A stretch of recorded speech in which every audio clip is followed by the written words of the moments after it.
महाराष्ट्र में राजनीति में आज भी गहमागहमी देखने को मिल सकती है। एक तरफ बीजेपी और सहयोगी दल राज्य के मौजूदा हालात पर चर्चा करेंगे, तो दूसरी तरफ शिवसेना ने भी अपने कार्यकर्ताओं के साथ संपर्क बढ़ा दिया है। सीएम उद्धव ठाकरे ने आज दोपहर 1 बजे सेना भवन में सेना की सभी राष्ट्रीय कार्यकारिणियों की बैठक बुलाई है, जिसमें वो वीडियो कॉन्फ्रेंसिंग के जरिए बैठक की अध्यक्षता करेंगे। वहीं आदित्य ठाकरे आज शाम 6:30 बजे मरीन लाइंस में बिरला मातोश्री सभागार में एक जनसभा को संबोधित करने वाले हैं। इसके बाद आदित्य रविवार सुबह 11 बजे यानी कल सुबह 11 बजे सांता क्रूज में पार्टी कार्यकर्ताओं को भी संबोधित करेंगे। इन सभाओं में सभी युवा शिव सैनिकों को शामिल होने के लिए कहा गया है।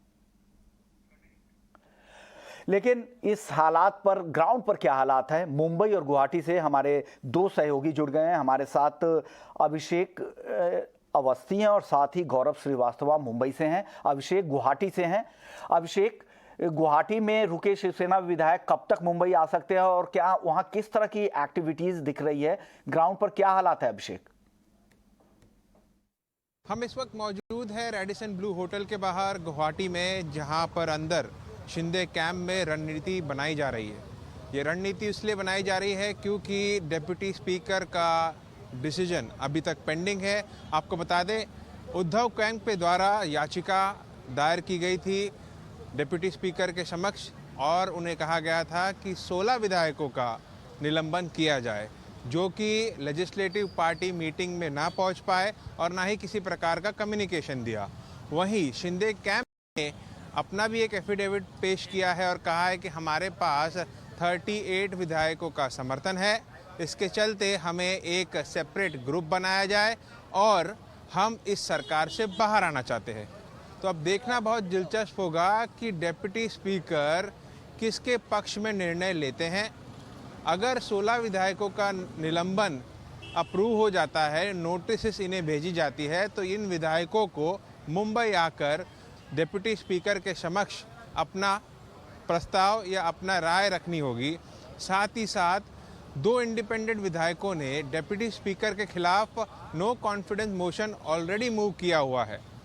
दोनों खेमों में रणनीति बनाई जा रही है और आपको बता दें, सूत्रों के हवाले से ये भी खबर है कि अगर नोटिस इश्यू होती है बाकी विधायकों के खिलाफ, तो Shinde camp Bombay high court भी जाएगा डिप्टी स्पीकर के डिसीजंस को चैलेंज करने के लिए।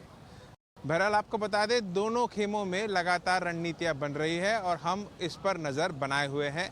जैसे अपडेट्स और आते हैं आपको बताते रहेंगे। शुक्रिया अभिषेक। हमारे साथ अब मुंबई से हमारे सहयोगी गौरव श्रीवास्तव भी हैं। गौरव, मुंबई में किस तरह के हालात हैं और आज क्या प्लान्स हैं शिवसेना की तरफ से, यानी उद्धव ठाकरे जी की तरफ से, और दूसरी तरफ एनसीपीए और कांग्रेस की क्या तैयारी है, वो इस मसले पर क्या कुछ कह रहे हैं?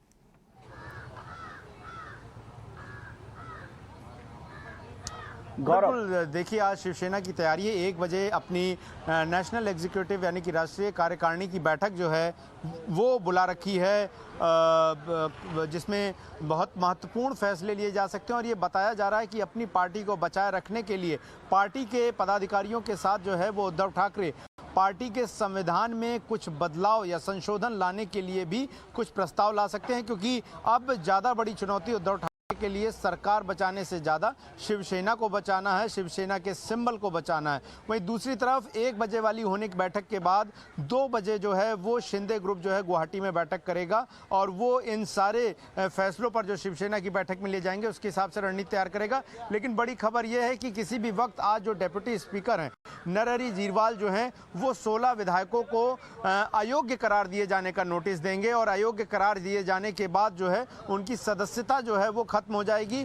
जो जानकारी हमें मिली है सोर्सेज से 48 घंटे का वक्त दिया जाएगा और आज जो नोटिस जाएगी इसके हिसाब से उन्हें सोमवार को नोटिस का जवाब देने के लिए पेश होना होगा और अगर वो पेश नहीं होते हैं तो संभवतः एक रिमाइंडर के बाद जो है उनको सस्पेंड कर उनको सीधे अयोग्य किया जाएगा, डिस्क्वालीफाई करार दिया जाएगा और उसके बाद जो है वो शिंदे ग्रुप जो है वो कोर्ट का रुख कर सकता है और कहीं ना कहीं ये पूरा मामला कोर्ट में जाते हुए नजर आ रहा है। वहीं दूसरी तरफ आज पूर्व मुख्यमंत्री देवेंद्र फडणवीस भी जो हैं वो कुछ मुलाकातें वाले हैं। 11 बजे वो आरपीआई के अध्यक्ष जो हैं वो रामदास आठवले जो कि केंद्रीय मंत्री हैं उनसे मुलाकात करेंगे। सहयोगी दल है वो बीजेपी का यहाँ पर महाराष्ट्र में, और इसके अलावा कुछ और महत्वपूर्ण बैठक जो है वो प्रदेश में बीजेपी के नेता भी करेंगे।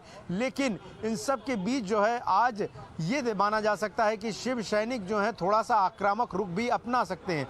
कल जिस तरीके से शिवसेना के प्रवक्ता और सांसद संजय राउत ने कहा कि अब लड़ाई को सड़क पर करने का भी समय आ गया, और उसके बाद हमने तस्वीरें देखी कि किस तरह से कुर्ला में जो है एक हंगामा देखने को मिला, जहां पर बागी विधायक के दफ्तर को जो है शिव सैनिकों द्वारा तोड़ा गया। तो एक काफ़ी ज़्यादा हलचल जो है वो लगातार बनी हुई है। लेकिन सबसे ज़्यादा प्रतिक्रियाएं तब देखने को मिलेंगी जब पहला कि 16 विधायकों को अयोग्य करार दिए जाने के लिए नोटिस दिया जाएगा। दूसरा ये कि अगर शिवसेना अपने संविधान में बदलाव के लिए आगे बढ़ती है, जिसका मकसद ये होगा कि जो शिंदे कैंप है वो किसी भी तरीके पार्टी पर क्लेम ना कर सके और उद्धव ठाकरे के पास ओरिजिनल शिवसेना जो कि उनके पिता बाला साहब ठाकरे की पार्टी है वो बनी रहे, इसके लिए कोशिशें हो सकती हैं।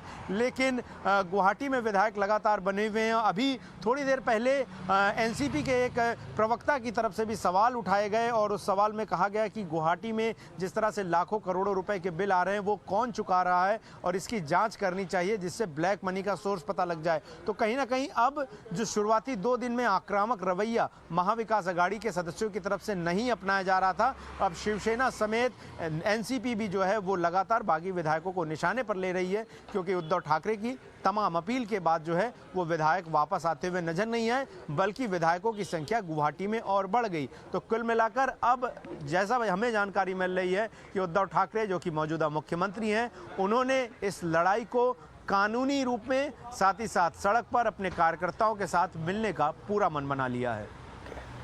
शुक्रिया गौरव, आपने पूरा अपडेट बताया कि क्या स्थिति आगे हो सकती है। अब देखते हैं आगे आज पूरे दिन के दौरान क्या कुछ होता है।